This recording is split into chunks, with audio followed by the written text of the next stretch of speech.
daar by die ingangsportaal, is om sy goedjies uit te deel, om die in te lig, en so aan ons wil vir ons sê, baie welkom vanmorgen hier, en ons vertrouw regtig dat die Here ons sal seën en sal gebruik. En dan wil ons net vir Roan en my is nou nie vanmorgen hier, want sy het vanoggend 1 uur 'n dogtertjie wyker geword. So die gemeente groei daarom. By Hoeke by Koel. En dan Sankie, ek is bly, jy is dan by die hospitaal en jy is vanmorgen op jou plek. Bly jy ook vanmorgen hier te kan sien. En as ek nou net so vinnig ek daar agter Ronaldo, baie welkom ook vanmorgen hier saam met ons, mag die Here vir jou baie ryklik seën.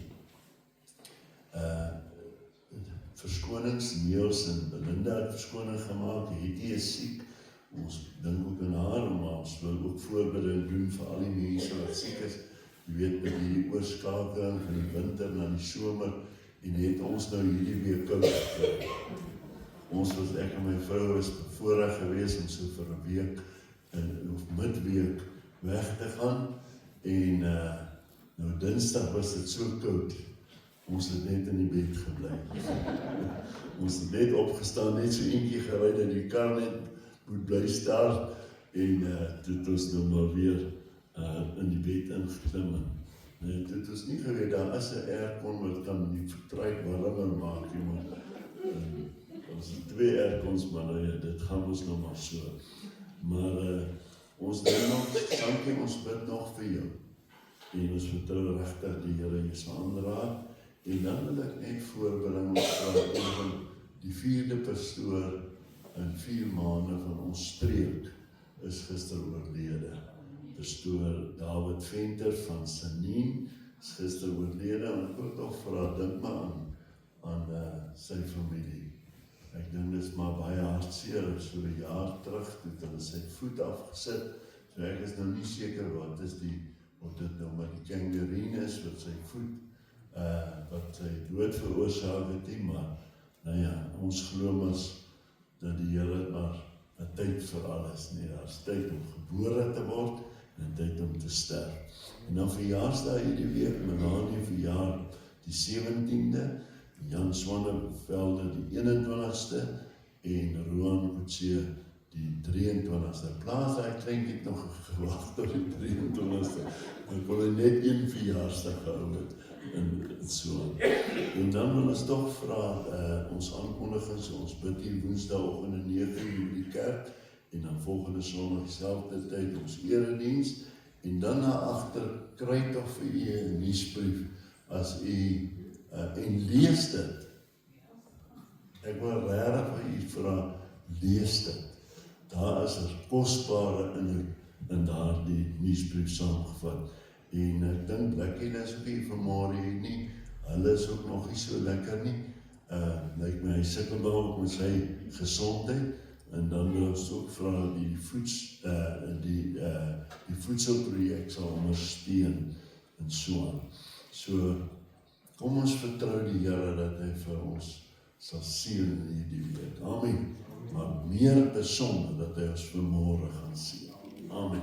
So ek gaan vir hulle, die gaan saam met my gaan staan, en dan gaan ons hierdie diens open met gebed, en ek gaan vir Christine vra om vir ons te bid, en daarna gaan ons heerlik hartlik saam sing. En daar direk na ons saamdiens gaan broer Erik sommer pastoor van der Walt na vore roep, ons gaan nie nog tyd spandeer, dat ek hom nou eers moet voorstel, hy was so amper 2 jaar terug hierso, so jy ken hom nou al, ek het hom laas Woensdag gebruik, het ons bid hier gelei, so jy ken hom maar, hy sal vir u verder sy program aan u voor. Baie dankie, die Here seën.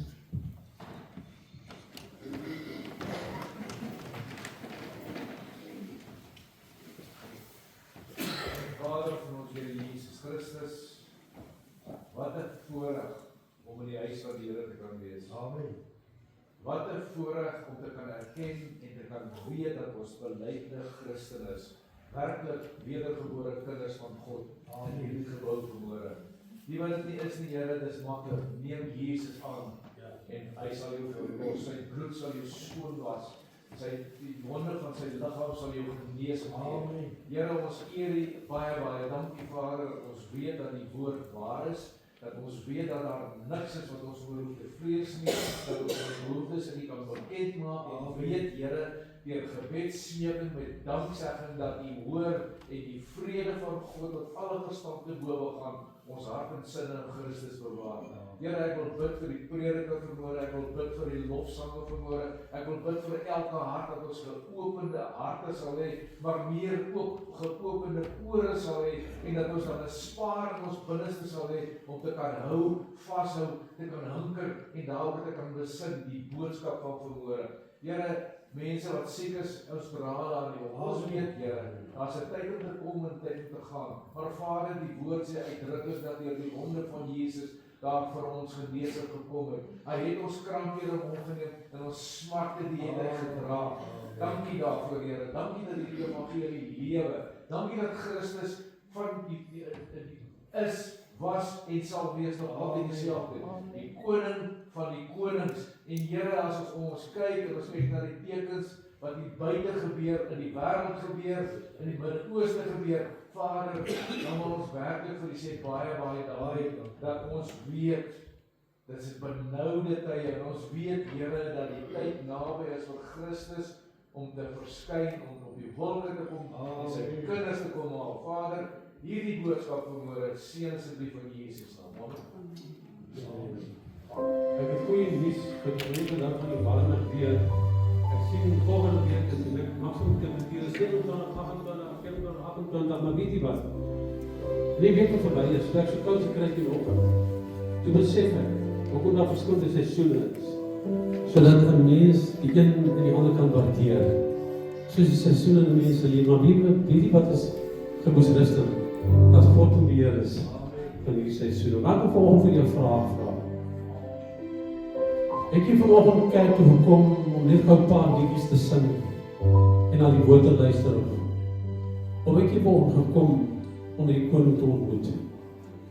Ons begin vanoggend ons koortjies met Hosanna, Hosanna, Hosanna in die hoogste, wat beteken red ons Here. Ons hef vanoggend ons stemme na die een wat waardig is om ontvang te word. En ek sê dit elke week, ek sê dit weer vanoggend. Ons is hier om God al die lof en al die eer en al die dinge te gee wat hom alleen toekom. So kom ons doen dit wanneer ons eerste koorvers kan sing, Hosanna, Hosanna.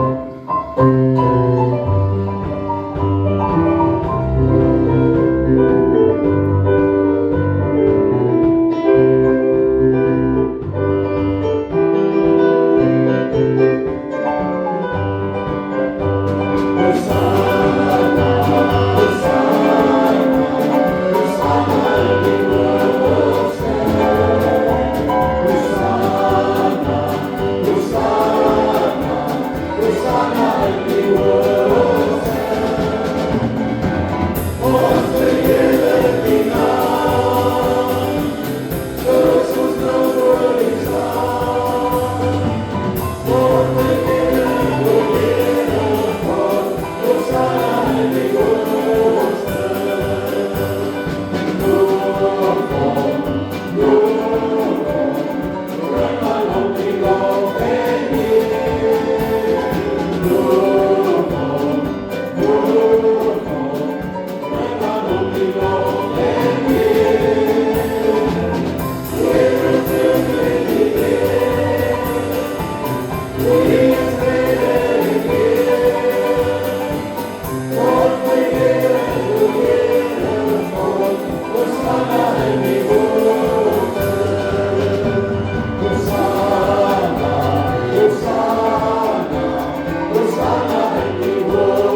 voorreg nie. Dit is 'n eer en 'n voorreg. Dit is 'n eer, dink net. Ons mag die naam van die Allerhoogste loof. Kom soek vanoggend, net met jou lippe nie, maar met jou hart. Maar weet jy wat? Ek kry die indruk, ons is op die koud. Ons kom net nie lekker in die gang nie. So ek wil vra dat die musikante vir ons hier koontjies sal speel net of twee keer. En terwyl hulle dit doen, dan groet jy iemand en kry die bloedsoplooping in die gang. Dan groet iemand en dan soms die derde keer saam sing.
Oh,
Ek weet nie van hierdie maar ek is bewus van die Heilige Gees teenwoordigheid vanoggend. Ons het gesing oor sy grootheid en omdat hy waardig is. Hy is vanoggend hier. Hy sien jou, hy ken jou. Daar is tye wat ons nie meer baie woorde nodig het nie. Ons kan net sy naam oor en oor noem, want daar is krag in die naam van Jesus. Kom ons erken sy teenwoordigheid. Kom word bewus van sy soete Heilige Gees. En soos ek net gesê het, ek voel die teenwoordigheid van die Heilige Gees, en ek weet hy is teenwoordig. En ek wil die volgende aandraag. Kom ons sing die volgende woord nie. I feel Jesus. I feel Jesus. I feel Jesus in this place. And my soul does burn within me. I feel Jesus in this place. Want hy is volgende hier.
Ons kan dit daarna saam sing. Terwyl ons dit doen, luister volgend na die stem van die Heilige Gees.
But there's something about that day.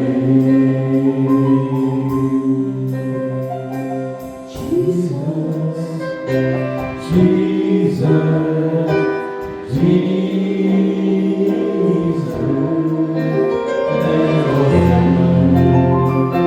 about that day. Was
the Savior, Jesus, like a flavor after the rain. Jesus, Jesus, Jesus, Lamb of heaven. Dat die harte en lewens volgens aanraak. Dankie vir die voorreg wat ons het om te kan wees. Here, ek sê nou byvoorbeeld dankie vir 'n groot seën wat ons verder het altyd gaan ontvang. In Jesus naam. Amen. Jy kan maar sit. Ek gaan die kans van verander tot ons gaan loop. Ek wil vir hom sê met bedien soos die Here op die hart gelê het en ek net vir hom sê. Ek het in die bidkamer vir pastoor Wesley gesê, ek ken pastoor nie so goed nie, ons het 'n paar keer ontmoet, maar hierdie man lyk soos 'n nuutige man. En hy lyk soos 'n ordentlike man. So, pastoor, ek weet ek nog groot werk vir die werk van die Here. Ons bid dat jy dit sal seën en ek het so die Here daar vir u. Baie dankie.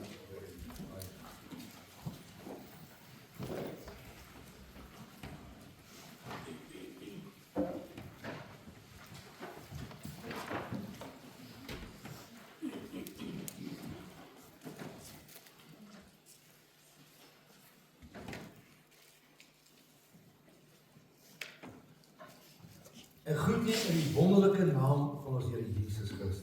Ons redder, verlosser en saligmaker. Dit is my 'n wonderlike voorreg om weer hier vandag saam met julle te kan wees. Baie van julle is al goed bekend met my, voel al soos familie. Prys sy lieflike naam. Ek wil pastoor Leslie en Verstaanetjie en die bestuursraad Erik en Sister Shamaine en almal baie dankie sê vir die geleentheid wat u my gegee het om weer saam met julle te kan wees. Ek wil vir ons orkes ook sê baie dat ons voorsangers, dit was werklik iets besonders, julle spel en ook julle voorsang, ek geniet dit altyd, en dit is my lekker hier by julle, want julle sing goed wat ek ken. Kom in baie kerke wat ek kan saam sing, en sê ek op die bord ken, maar dit is my altyd lekker hier, saam met julle, mag die Here u ryklik seën. Nou geliefdes, ek wil graag vir ons vandag voorlees 3 gedeeltes, net kort daarvan. Die eerste daarvan is Romeine 14 vers 21, dan gaan ek Matteus 18 lees en dan ook uit Prediker 7. Nou Romeine 14 lees ons net 1 vers. Dit is goed om geen vleis te eet of wyn te drink of iets te doen waardeur jou broeder aanstoot neem. Dan wil ek ook hier in Matteus 18 'n paar verse daarvan lees. Ons sê ons klankmense baie dankie. Ek kry dit mooi reg daar. Matteus 18, daar lees ons vers 6. Maar elkeen wat een van hierdie kleintjies wat in my glo laat struikel, Dit is vir hom beter dat 'n meelsteel aan sy nek gehang word en hy wegsink in die diepte van die see. Weer die wêreld weer die struikelblokke, want dit is noodsaaklik dat daar struikelblokke kom, maar weer die mens deur wie die struikelblok kom. En as jou hand of jou voet jou laat struikel, kap dit af en gooi dit weg van jou af. Dit is vir jou beter om die lewe in te gaan, krepel of vermink, as om 2 hande of voete te hê en in die helse vuur gewerk te word. En as jou oog jou laat struikel, ruk dit uit en werk dit van jou af, weg. Dit is vir jou beter om met 1 oog in die lewe in te gaan, as om 2 oë te hê en in die helse vuur gewerk te word. Dit is vir jou baie beter om daar op die bord te lees as hier, die Bybel is maar bietjie klein. Dan die laaste vers wat ek net wil aanhaal, in Prediker 7 vers 9. Wees nie haastig in jou gees om jou te vererg, want ergernis rus in die boesem van die dwaase. Die Here het my vanoggend gelei om met u te praat oor die onderwerp van gesindhede. Nou oor 40 jaar wat ek in Pinkster is, het ek honderde, indien nie 1000 boodskappe wat ek beskikbaar het, maar die Here het vanmôre op my hart gelê om met u te praat oor die onderwerp van gesindhede. Ons sê maklik en ons dink baie maklik dat ek is nie meer betrokke of ek is nie meer skuldig aan grove sondes soos drink en rook en vloek en horeer en dobbel en vloekig en leuns vertel en miskien dalk dwelms gebruik ensovoorts. Maar tog is daar baie keer dinge in jou lewe wat ander mense om ons, liewe broer en suster, bitter ongelukkig maak, en baie keer jouself ook, en dan ook die Here, en dit as gevolg van verkeerde gesindhede. Jy hoor baie keer deur jare, het ek gehoor dat mense bely dinge soos twis en rusie, onrein oë, gedagtes wat nie reg is ensovoorts. Maar baie min kry jy dat mense hulle verkeerde gesindhede bely. Nou geliefdes, in die gedeelte wat ons gelees het, en ook in 1 Korintiërs 8, sê die woord van die Here, dit is goed om geen vleis te eet, of wyn te drink, of iets te doen, let wel, of iets te doen, waar jou broeder aanstoot neem, jou broeder of suster aanstoot neem, of waaroor hulle struikel. Ons moet so lewe, nie om onsself te behaag nie, maar dat ek niemand aanstoot gee, of vir ander 'n struikelblok is. Nie deur my woorde nie deur my dade nie, en ook selfs nie deur my kleredrag. Maar hoeveel keer is dit nie juis dit wat my gesindhede veroorsaak, dat ek mense aanstoot gee of hulle laat struikel. Ek wil vandag met u praat oor 3 gesindhede. Ek kan nie oor alles praat nie, ons het nie tyd daarvoor. Verkeerde gesindhede. Die eerste een is in Prediker 7 vers 9. Hy sê, wees nie haastig in jou gees om jou te vererg nie, want ergernis rus in die boesem van die dwaase. Hierdie is seker van die mees vernietigende gesindhede wat daar baie keer onder kinders van die Here is. Ergernis. Wat is ergernis? Wat behels dit? Geliefdes, ergernis is baie dinge.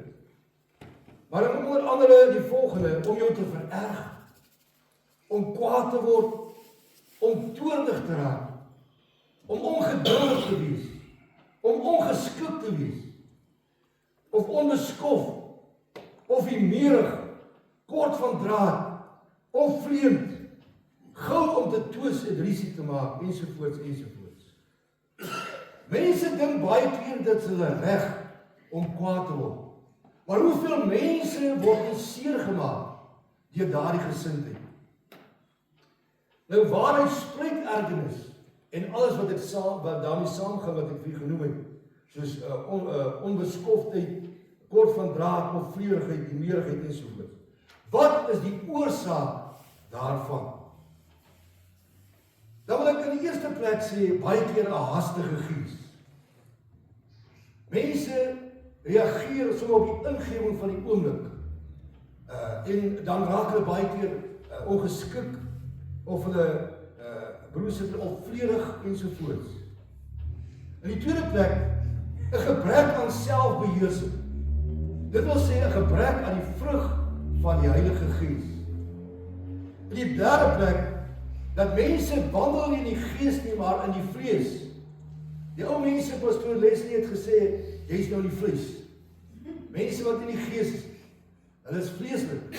En dan gee jy oor aan hierdie tipe van gesindhede. Aan die vierde plek, omdat die ou mens nog lewe.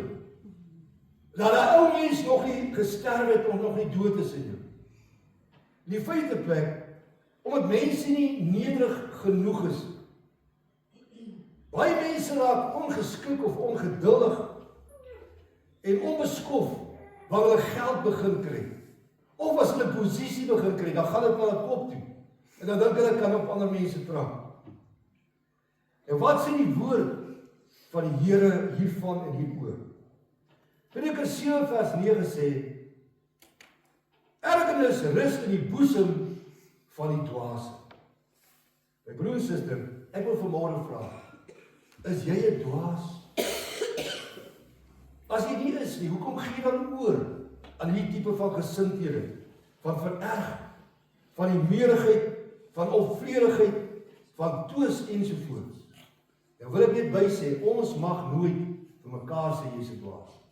God se woord sê, dan gaan jy verantwoordelik doen in die hel se vuur. Maar God se woord sê, as jy aan hierdie dinge toegee, is jy 'n dwaas. Want broer en suster, hoeveel seer is nie al deur die jare veroorsaak deur hierdie gesindheid, opvleurigheid, ergernis, vererg, onbeskoftheid ensovoorts. Hoeveel mooi is nie al verwoes? Hoeveel huwelike en mooi verhoudings is nie al deur die jare verwoes deur hierdie van gesindheid? En tog bekeer mense hulle nie daarvan. Ek wil vanmôre vir u vra, u wat dalk skuldig is aan hierdie tipe van gesindheid.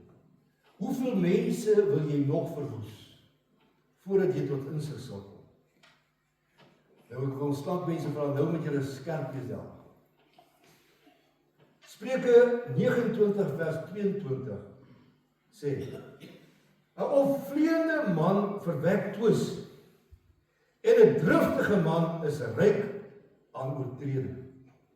'n opvleende man verwek twis en 'n driftige man is ryk aan oortreding. Spreuke 27 vers 15. 'n aanhoudende gedrip op die dag van 'n stortreën en 'n twisgierige vrou is net eens. Jakobus 1 vers 20. Die toorn van 'n man bewerk nie geregtigheid voor God. Hoor jy dit, broers? Die toorn van 'n man bewerk nie geregtigheid voor God. Efesiërs 4 vers 31. Alle bitterheid en woede en toorn en geskreeu en lastering moet van julle verwyder word, saam met alle boosheid. Ek het al gepraat oor die gesindheid van mense wat skreeu.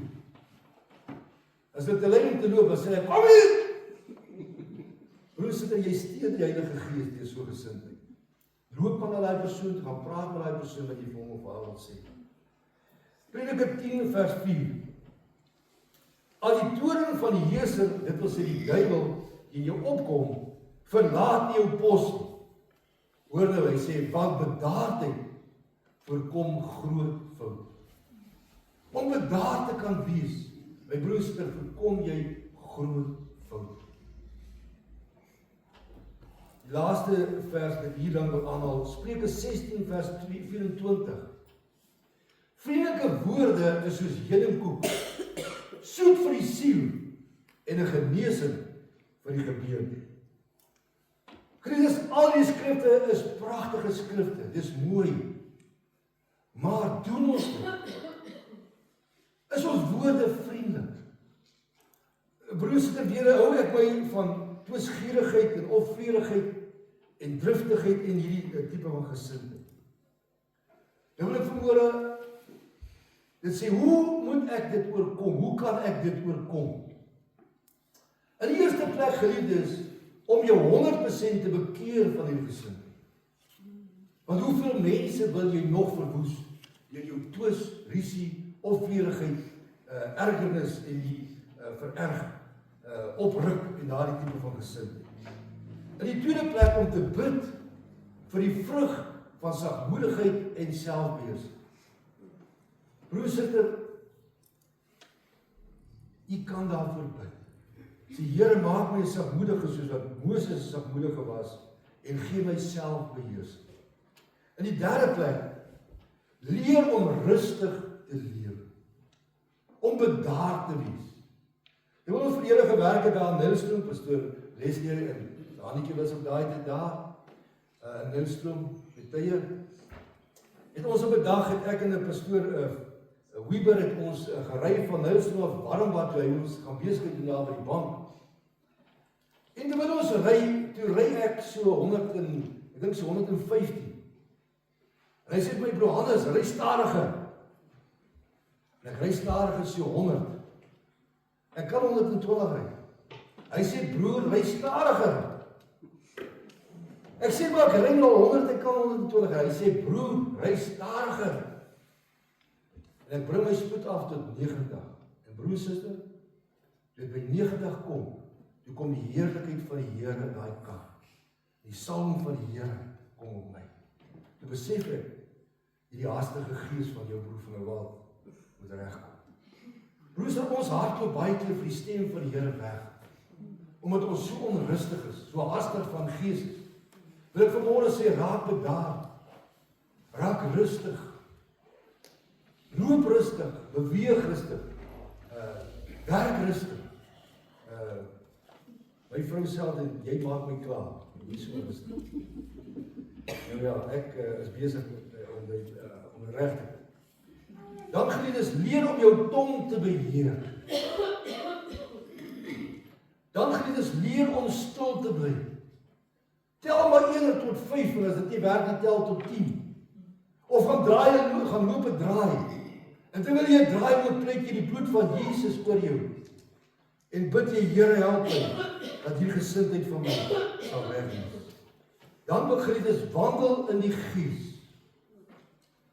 Maak kontak met die Heilige Gees. En raak bewus dat die Here Jesus is met jou. Dan behoort hierdie gesindheid ook van jou te verander. Die tweede gesindheid waaroor ek vanoggend wil praat, is in Galasiërs 1 vers 10. Ons sit ons daarop in. Soek ek dan nou die guns van mense of van God? Of probeer ek om mense te behaag? As ek nog mense behaag, dan sou ek nie 'n diensknegt van Christus wees. Dan Galasiërs 6 vers 14. Maar wat my betref mag ek nooit roem nie, behalwe die kruis van ons Here Jesus Christus. Ek wil praat oor die gesindheid om eer of guns van mense te soek en ook te roem in myself. Dit is 'n gesindheid wat mens baie dag vir dag by mense teekom, en selfs ook onder kinders van die Here. Mense wat groot praat oor hulle goeie punte of die brag oor dit wat hulle of hulle kinders bereik het. Mense wie maar min oor die Here praat, maar baie oor hulle self. Dan ook mense wie eer soek by ander mense deur dit wat hulle sê of doen. Hoeveel is daar wat leef van komplimente?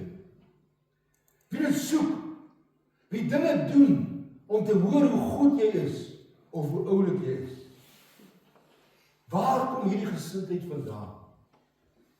Geliefdes, dit is by mense waar die eie ek nog nie gesterf het. Wat nie soos Paulus kan sê, ek is met Christus gekruisig en ek leef nie meer. Maar die lewe wat ek nou lewe, lewe ek in die geloof in die Seun van God.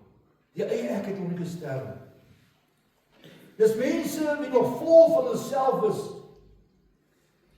En wie dit oor hulle self gaan en nie oor Jesus. Hulle wil graag op die voorgrond wees. Maar ook by mense wie minderwaardig voel. En altyd 'n betere beeld van hulself probeer skep om sodat mense se eer en aansien te verkry sodat hulle beter kan voel. Mense wat minderwaardig is. Sulke mense irriteer al wat leef en beef en veroorsaak dat mense hulle vermy. En dan sê hulle, dan raak hulle eensaam en sê hulle, maar niemand gee vir my om. Want intussen is dit daai gesindheid, want ek wil altyd myself voorhou en soek die eer van mense. Wat sê God se woord van sulke mense? Hy sê, Here sê, ek deel my eer met geen mens.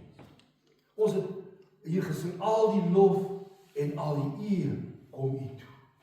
Broersuster, wie jy is, het God jou gemaak. Wat jy het, het hy aan jou geleen.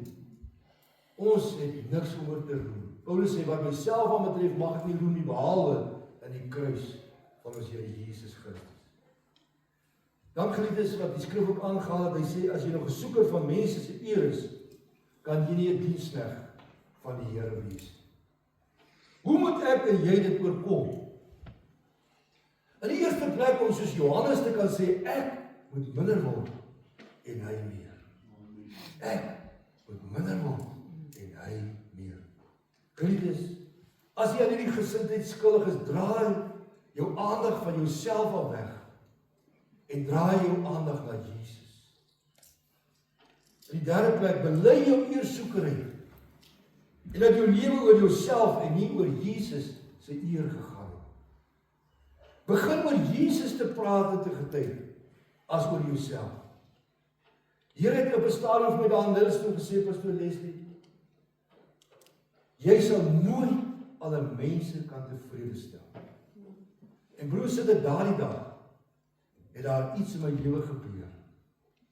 En ek wil die Here sê, baie dankie, dit het my lewe verander, want ek het my bene afgehardloop om mense se te sou my gelukkig te. En die Here sê my, jy sal nooit alle mense kan tevrede stel. Broer, sit dit, neem kennis daarvan. As jy probeer, as jy 'n people pleaser is, my broer, sit dit, jy gaan nie alle mense tevrede stel. Jy gaan jou bene afhardloop en jouself moeg maak. Jy is heeltyd besig, wonder wat dink hierdie een van my, dink daai een van my. Broer, sit dink wat die Here van jou dink. Soek sy eer, nie jou eer. Dan in die derde plek wil ek laastens praat oor Hebreërs 13 vers 5. As jy julle gedrag moet vry van geldgierigheid wees, wees tevrede met wat julle het. Want hy het gesê, ek sal jou nooit begewe en jou nooit verlaat. Ek wil laastens praat oor die gesindheid van ontevredenheid, van kla en onvergenoegdheid.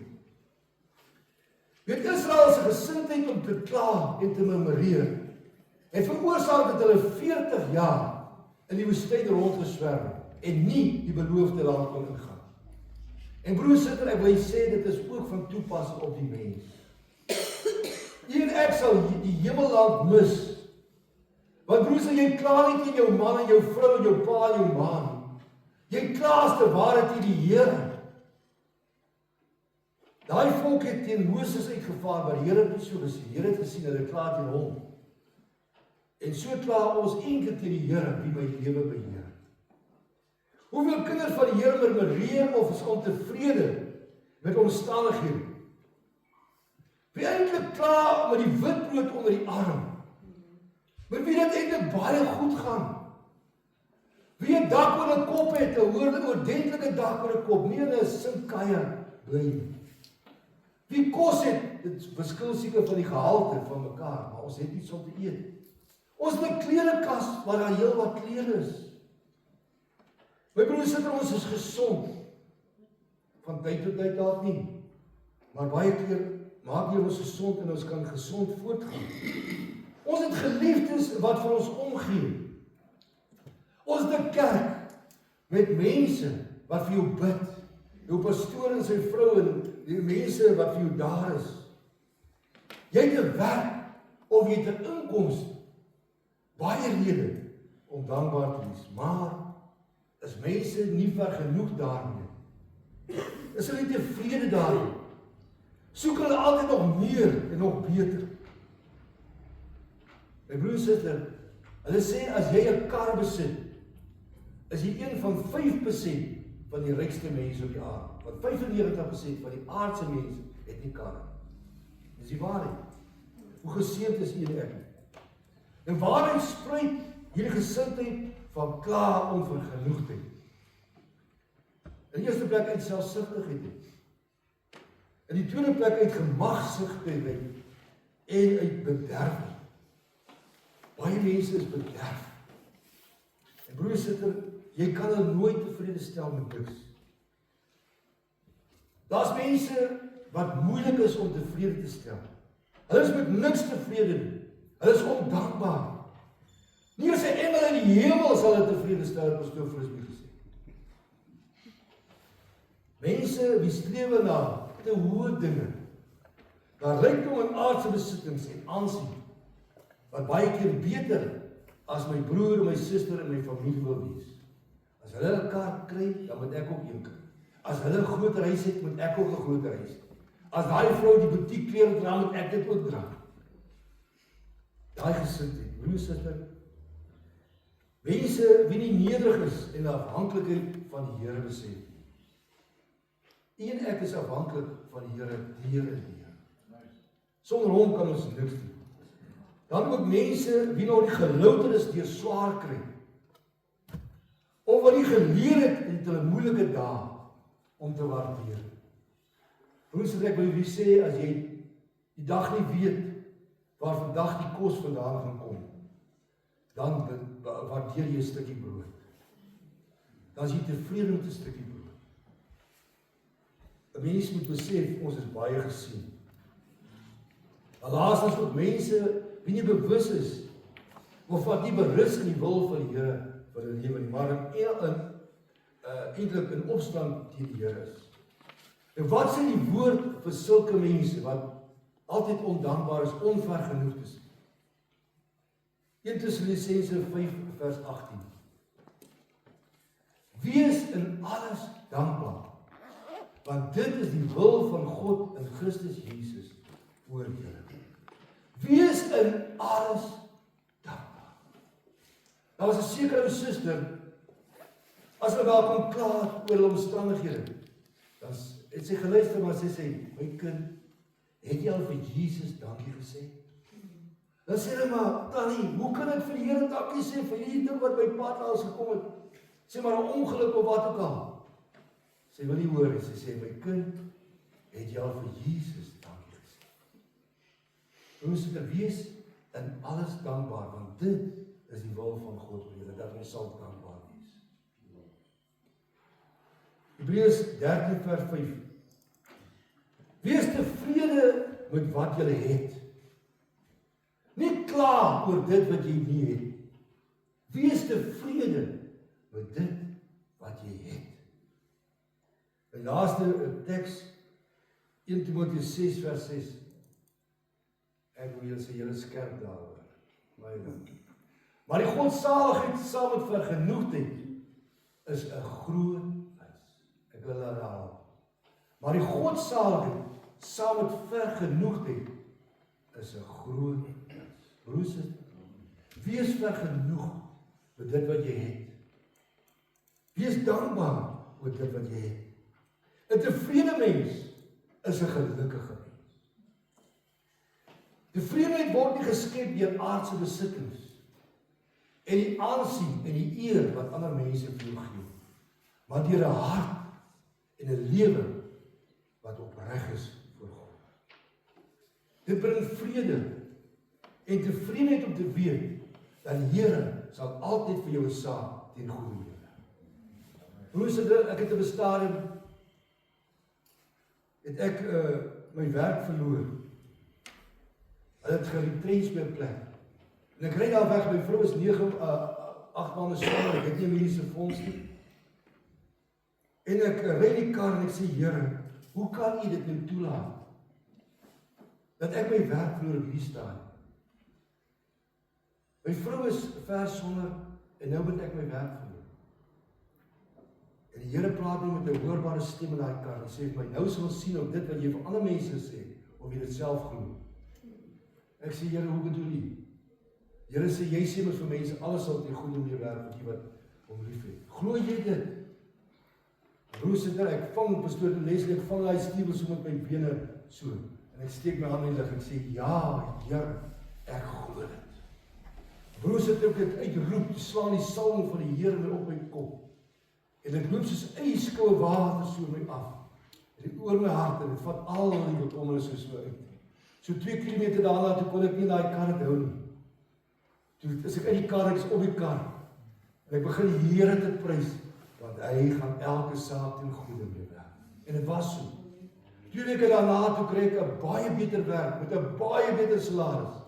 3 maande daarna toe sit ek in die bestuurende direkteur se kantoor. Toe hy moet verlof gaan. 6 maande daarna toe word ek bestuurder van 'n tak met 'n baie groot en goeie salaris sodat my vrou kon ophou werk. Hy werk altyd 'n saak teen goeie mee met wat hom liefhet. Maar geliefdes, u kan ook vanmôre vrede in jou hart hê om te weet dat daar's niks wat jou sal skei van die liefde van God wat aan Christus Jesus ons Here is. Niks kan u skei van sy sorg en sy beskerming. Dink u nie, dit behaag die Here as die Here sien dat jy tevrede is met sy weg in jou lewe nie?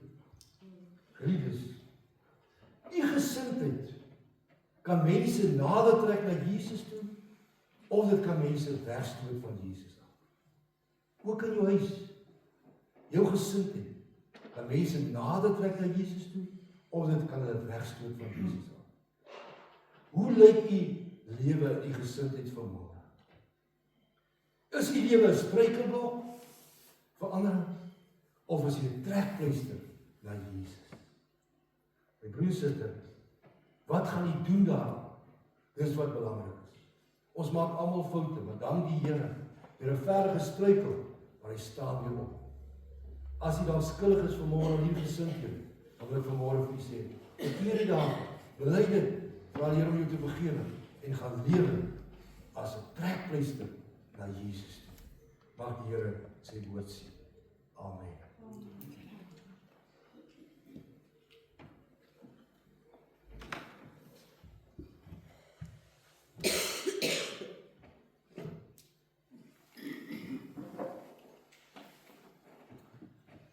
Nou die tweede rede hoekom ek vanmôre hier so saam met u is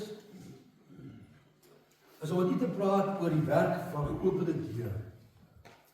Die organisasie wat werk aan die verdrukte, vervolgde, gemartelde kinders van die Here.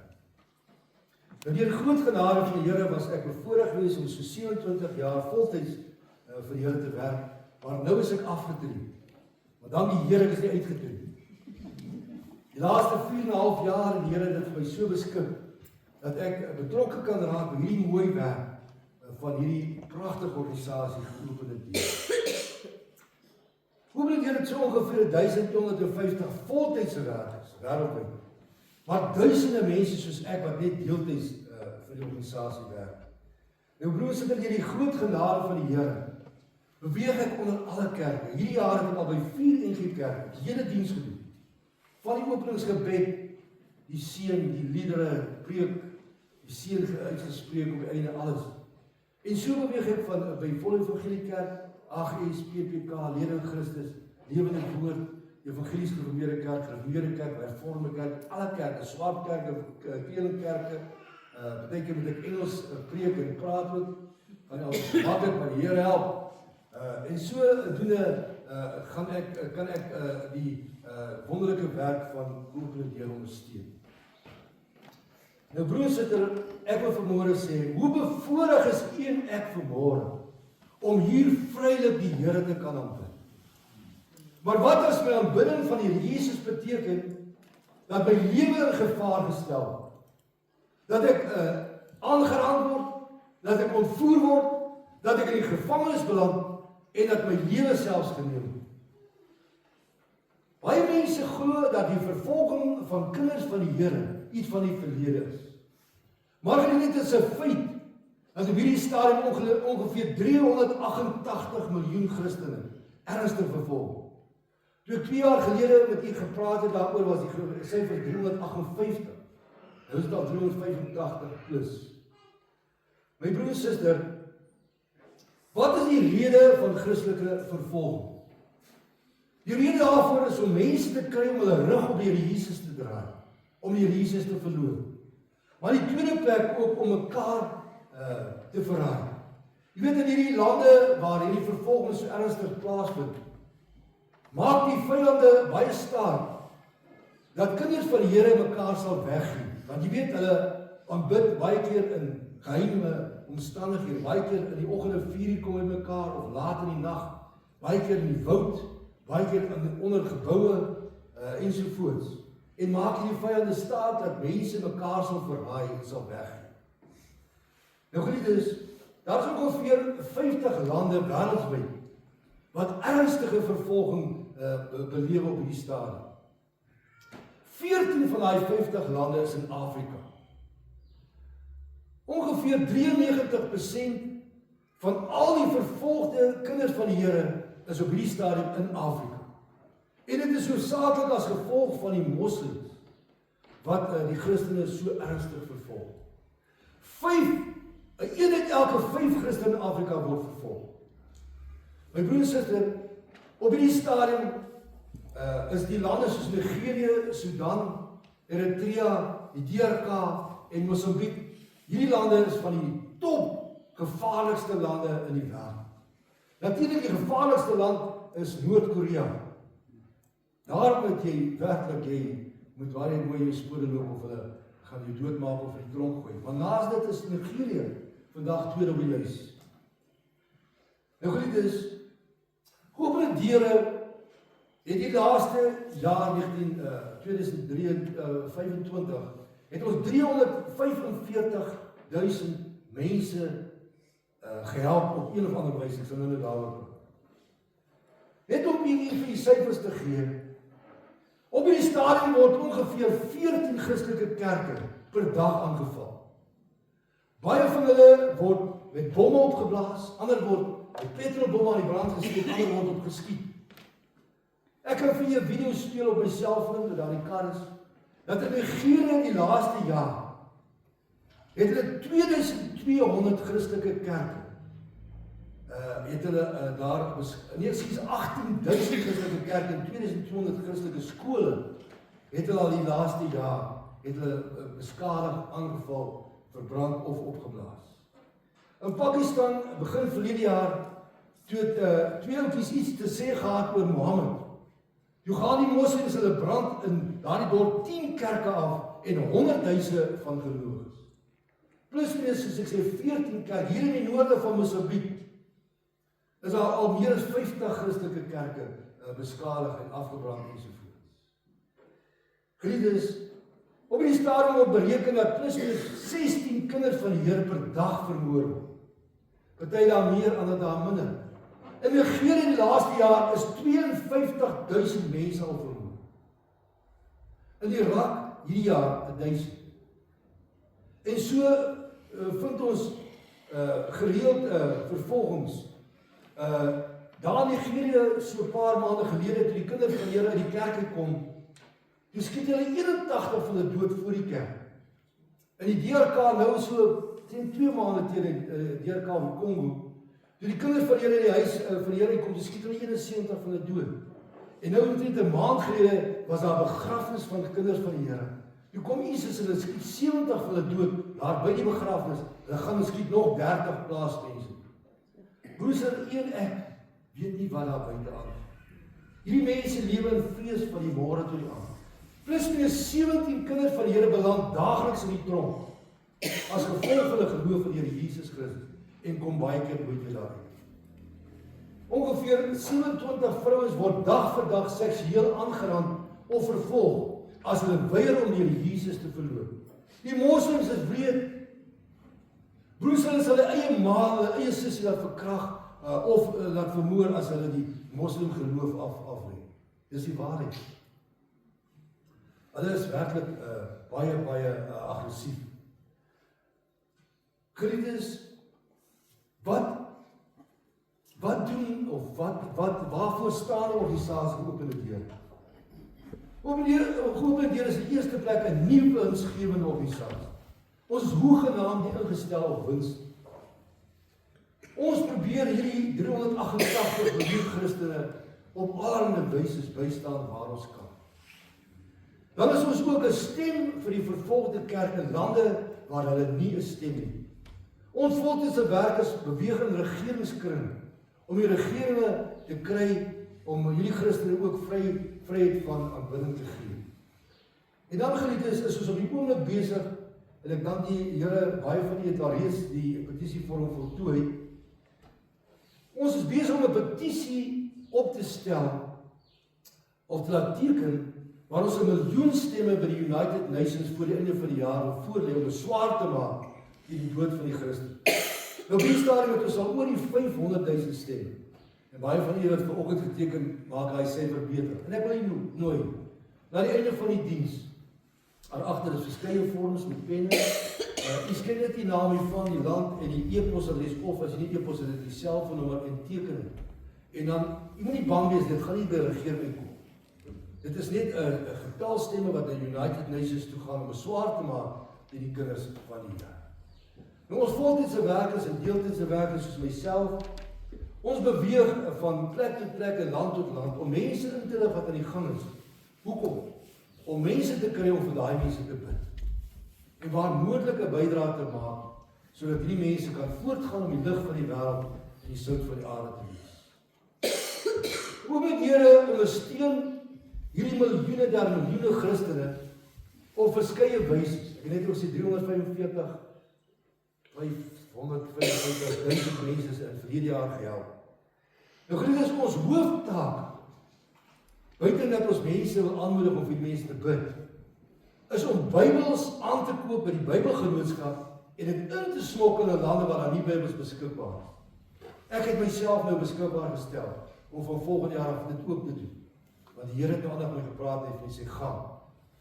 Sê die Here waarna toe. Nou voel ek gelei het ook begin oor see gaan om Bybels in te vat in lande waar daar nie Bybels beskikbaar is. Ons het in 2023 het ons 3 miljoen Bybels by die Bybelgenootskap aangekoop en het ingesmokkel in lande waar daar nie Bybels beskikbaar is. Wêreldwyd het ons 7 miljoen Bybels aangekoop en ingesmokkel in lande waar daar nie Bybels beskikbaar is. By dit alles ondersteun ons hierdie Christene met kos, met medisyne, met klere. Ons bou kerke en pastorieë op wat beskadig is. Ons het kinderhuise waar die ouers vermoor word. Neem ons jou kindertjies in die kinderhuise en die geliefdes daar versorg ons hulle en ons leer hulle aangaan in die Jesus tot hulle oud genoeg is om uit te gaan. Dan besoek ons ook hierdie Christen. U wat die nuusbriewe kry, is van die wat dit kry, sal sien ons adverteer so 3 keer 'n jaar toere wat ons na lande toe vat. Nou, ons gaan nie na lande toe vat waar jy gaan doodmaak nie, maar lande waar jy veilig is. Dan kan jy daardie mense gaan ontmoet en hulle ondersteun. En ons gee ook vir hulle kursusse. Onder andere een kursus met die naam van Standing Strong in the Storm. In Afrikaans is hy om sterk te staan te midde van vervolging. Die rede waarom ons hierdie kursus gee, is dat 7 uit 10 Christene, wanneer hulle gekonfronteer word, ek gaan jou vrou doodmaak, jou man doodmaak, jou ma, jou pa doodmaak, as jy nie Jesus nou verloor nie, gaan ons jou doodmaak, sal 7 uit 10 Christene deur Jesus verloor. Jy gaan vanmôre sê, maar Johannes, ek sal nie dit doen. Ek sal nie deur Jesus verloor nie, maar broer en suster, kom jy in 'n situasie, gaan jou man doodmaak, vrou doodmaak, kinders doodmaak, ma en pa doodmaak, dis 'n ander saak. So ons leer die mense om dit nie te doen. Nou Opene Deur is begin deur 'n man met die naam van broer Andrew. Of in Engels sê brother Andrew. Nou, brother Andrew, die Here het in 1955 met hom gepraat uit Openbaring 3 vers 2 wat sê wees wakker en versterk wat besig om dood te gaan. En hy het sy lewensroeping gemaak en dit is nog vandag die roeping van myself en elke werker van Opene Deur. Om die te ondersteun wat besig is dood te gaan. Maar by dit alles het hy hierdie boek geskryf. In 1967 God's Smuggler.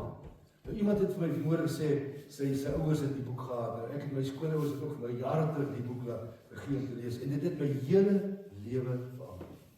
Ek het dit nou dag aan gelees. Broers, ek het net gevoel, Here, nou sê God die wees om my of iets te werk. As jy sien wat hierdie mense deurgegaan het, om agter die eerste gordyn in te gaan en daar Bybels te gaan plaas, miljoene der miljoene Bybels.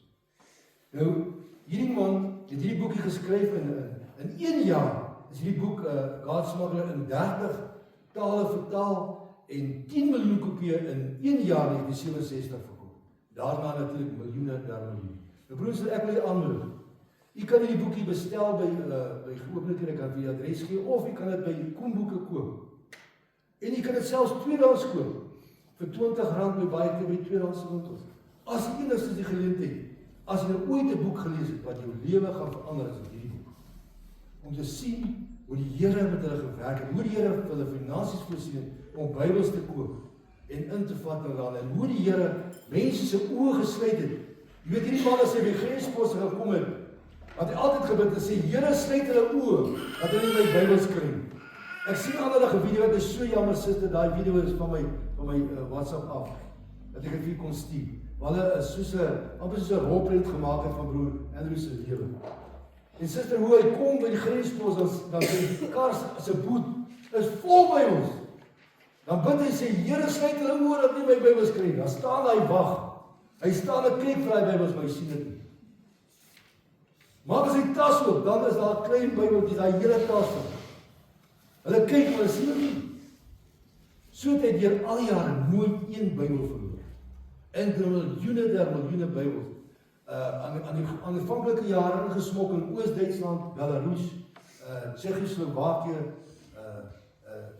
Bulgarië, Rusland, Pole en hierdie plekke. Later het uitgebrei na die ooste toe ook, China en hierdie land. En baie wonderlike siele is vir die Here Jesus gewen. Nou broers, in 1981, Brian Poole het broer Andrew het reg gekry, hy is so 3 jaar gelede oorlede, by ouderdom van 93, het hy het reg gekry om 1 miljoen Bybels in China in te smok. En daardie Bybels word vandag gereken dat daar elke maand nog steeds 25.000 Chinese vir Jesus gebeur. En daardie Bybels. Hulle het dit in kratte verpak en dit op 'n boot in die nag het hulle die boot naby die kant gebring en met klein roeibootjies het hulle dit land toe gebring. Daar was, ek dink, 2000 of so Chinese wat daai Bybels die land in gedra en sodoende versprei. Prys sy naam. Nou broers, ons gaan nou kyk na 'n baie kort video in die naam van I decided to follow Jesus. Nou, dit gaan oor 'n man en 'n vrou en kinders wat in Indië in 'n klein dorpie vir die Here gewerk het. En waar hulle baie wonderlike werk gedoen het. En toe het die mense begin ongelukkig raak oor hulle die moslems nou oral na Christendom. En toe die burgemeester op 'n dag het hy hierdie huisgesin bymekaar gekry op die staatsplein. Ja, kom ons volg dit op die video baie graag.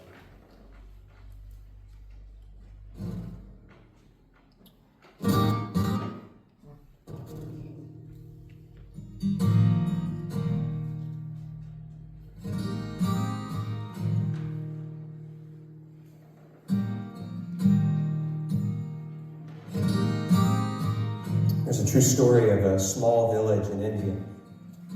And in this village, there was this family that came to a saving faith in Jesus Christ as Savior and Lord.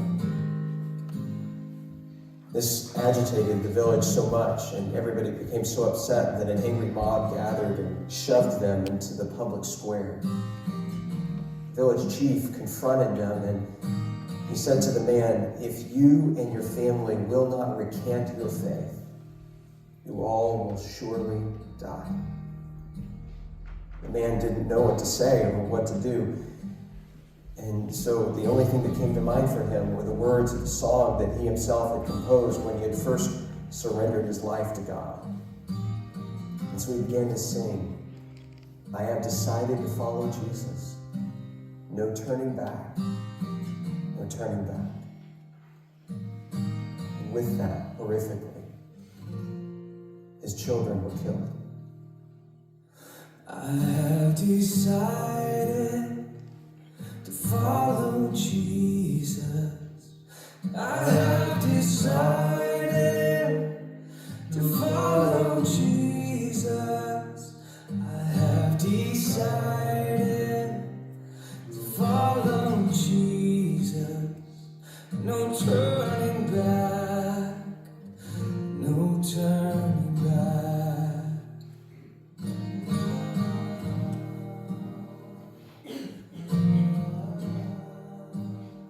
He was given another chance, this time with his wife's life on the line.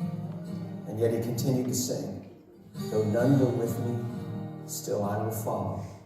No turning back, no turning back." Though none go with me, still I will follow. Though none go with me, still I will follow. Though none go with me, still I will follow. No turning back, no turning back. After her tragic death, he was given one final opportunity, this time to save himself. And yet he continued to sing. Cross before me, the world behind me. The cross before me, the world behind me. The cross before me, the world behind me. No turning back, no turning back.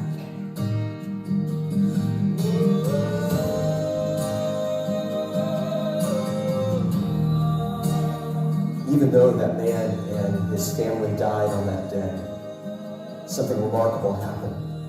A seed was planted in the heart of that village chief, a seed that began to grow over time, and eventually he called the community together in that very same neighborhood, in that very same square.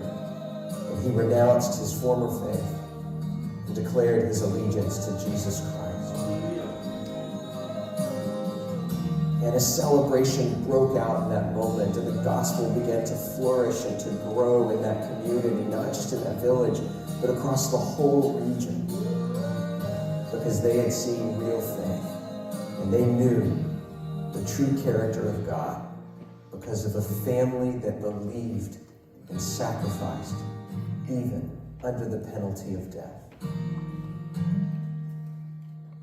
No turning back.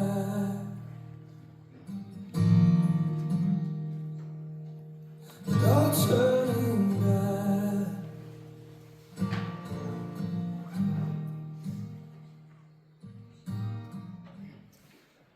Wat 'n wonderlike sy getuienis is dit, dat hierdie man en sy vrou en sy kinders wat bly staan by Jesus. Die rede was dat die hele dorp en ook die omgewing tot bekering. Maar 'n man en 'n vrou wat gesê het, "I decided to follow Jesus." No turning back, praise the Lord. Broers en susters, ek wil hier vanmôre verseker wat u en ek hier sit. Vervolging vir Christene in Suid-Afrika gaan nie vir ewig werk. Dit gaan kom. En dan moet u en ek miskien het die hart opgesing saam met my, miskien dalk in die hart, met ons dit wat ons vanmôre hier gesing het, gaan uitleef.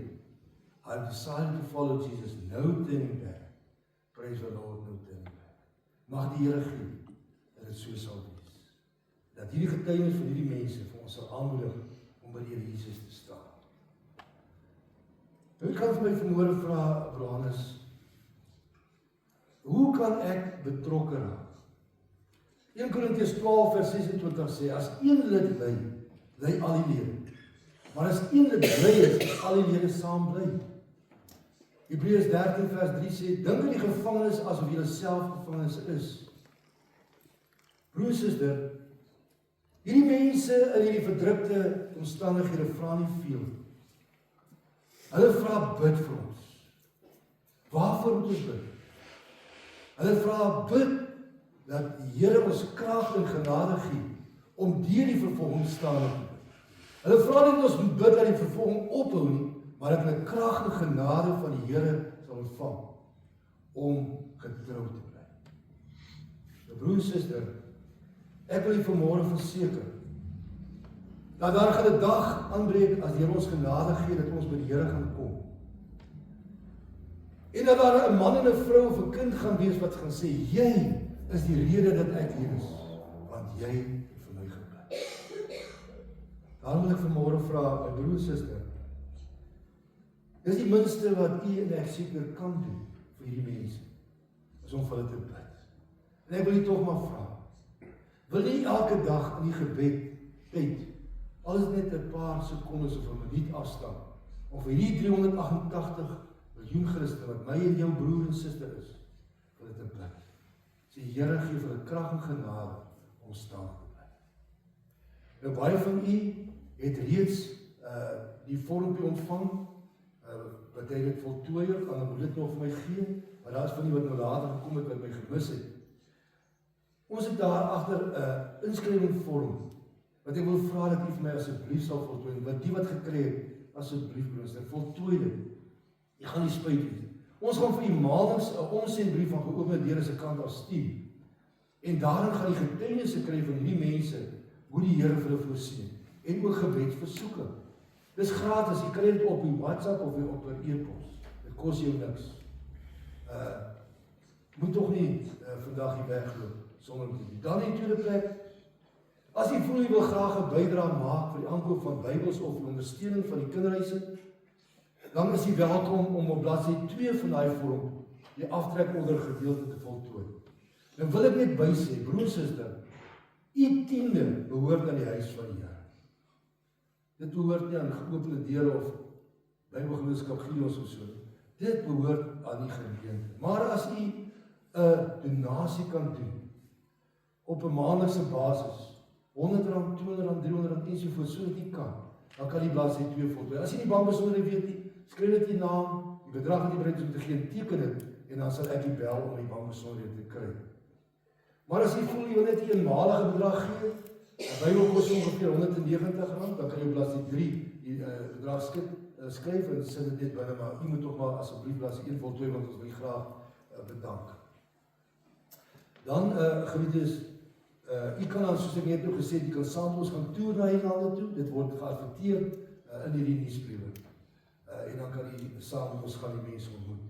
En laastens wil ek net sê, net weer herinner, en daar is verskeie plekke, vorms daar agter, waar u net die naam van die land Suid-Afrika, u e-pos of u selfoonnommer kan skryf, om deel te wees van daardie petisie, wat ons dan vir United Nations wil bring. Nou, die baie mense het alreeds voltooi, ek sê baie dankie daarvoor. Geliefdes, kom ons bid vir die werk, en kom ons ondersteun dit waar ons ook al kan. Alles wat net weer gebeur. Mag die Here seën. Baie dankie pastoor Leslie, dankie Staanetjie, bestuursraad, baie dankie vir gemeente, vir u geduld, en met my en die gemeente wat u my gegee. Mag die Here seën. Ek gaan agter by die deur staan, dan kan jy die vormpie vir my teruggee. Baie dankie.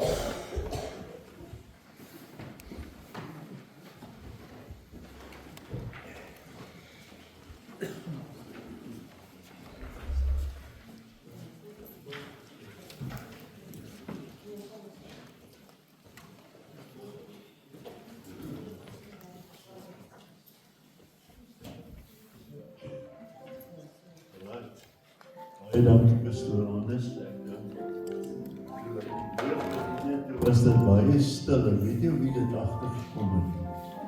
Of ons nou almal skuldig gevoel het, ek het so 'n bietjie skuldig gevoel, want daar het baie kere wat ek nie so verdraagsaam was, soveel geduld beoefen het nie, maar nou ja, ek kon daar in die bank vir die Here sê, ek is jammer, help my, en so aan, en laat my dink aan by geleentheid, en ek is maar ook so half ongeduldige mens, en toen sê ek my nie vry, ek kla toe oor die verkeer toe ek hier in Pretoria gekom wat so druk is, en die taksies en die karre en die goed, en jy moet so lang wag, toe sê hy vir my, want hy weet nou ek word daar lang vir geduld, hy sê, maar dis dalk meer in Pretoria het gestuur om jou geduld te leer.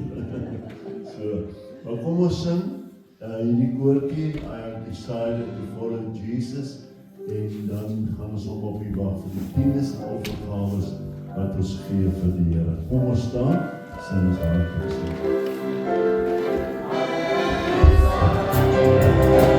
To follow Jesus, I have decided to follow Jesus, I have decided to follow Jesus, no turning back, praise the Lord, no turning back, the cross before me, the world behind me, the cross before me, the world behind me, the cross before me, the world behind me, no turning back, praise the Lord, no turning back. If no one join me, so I will follow. Should no one join me, so I will follow. Should no one join me, so I will follow. No turning back, praise the Lord, no turning back. I have decided to follow Jesus. I have decided to follow Jesus. I have decided to follow Jesus. No turning back, praise the Lord, no turning back. Kom ons sluit af. Vader, ons wil vanmôre vir U baie dankie sê, Here, vir 'n wonderlike voorreg wat ons gehad het om in die huis van die Here te wees. Dankie ook, Here, vir hierdie geleentheid waar ons kon hoor, Here, hoe dat ander gelowiges sukkel, Here, en 'n geweldige stryd voer teen die aanslag van die wêreld. Here, ons gebed vanmôre is besonder vir geopende deure, dis Johannes van der Walt. Here, ons wil vra dat U hulle ryklik sal seën. En Here, dat U sal laat gebeur dat mense se harte sal verander en dat wetgewing sal verander, dat hierdie mense nie maar net kan voortgaan en moor en doodmaak en seermaak en verwoes nie. Maar Here, dat hulle dan ook tot inkeer sal kom en dat hulle Jesus Christus sal vind as hulle persoonlike verlosser en zaligmaker. Here, sonder om vanmôre vir U dankie te sê, wil ek vanmôre sê dankie, Here, dat ons nog in vryheid die naam van die Here kan aanroep. Dat ons nog na die woord van die Here kan luister. Dat ons nog die woord van God saam met ons kan dra. Elke dag. Here, daaruit kan lees, daaruit kan leer. Here, daaruit, Here, vermaan word. En Here, ons om ons lewens reg te kry en in plek te kry. En dat ons die Here sal dien in gees en waarheid. Vandag is nou met die liefde, is my gebed, ek bid dit in Jesus naam. Amen.